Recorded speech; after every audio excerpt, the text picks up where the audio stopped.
که به غذات میخواستن بخورن.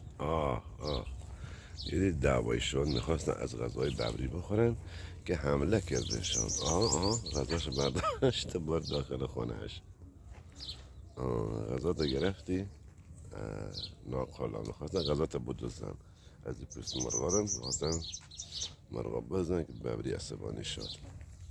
ببری عصبانی شد و غذاش از مرغا پس گرفت. نه غذای ببری رو نخورید.